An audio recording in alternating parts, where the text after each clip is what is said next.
Mainit dito sa aking farm, ang aking kinalalagyan. Ayan, farm sa paso. Alam mo, gusto ko lang i-share itong pagtatanim.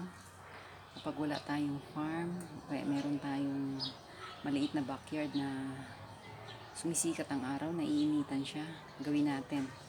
Magtanim tayo. Laking tulong lalo na sa panahon natin ngayon. Mahirap ang buhay. Mabilis lang magtanim ng mga gulay. Ilagay lang sa paso.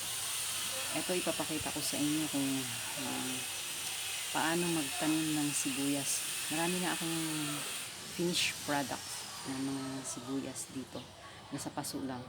Buhay na siya. Tinatanim ko siya, napapakinabangan ko na siya, nakapagpamigay na ako sa iba, na i-share ko na rin sa iba, nagbibigay ako sa ibang tao, nakapamigay na rin ako. Kaya gusto ko siyang i-share para sa mga taong walang ginagawa. Magtanim tayo, gawin yung libangan. Di tayo for cellphone. Gaya nito, magtanim kayo, tapos i-share nyo para matutunan din nila magtanim. Ayan.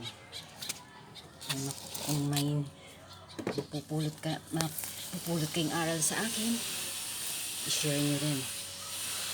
Subscribe ang aking channel.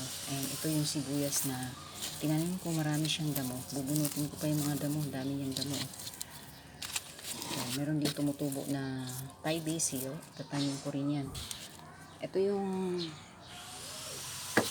pagtaniman natin.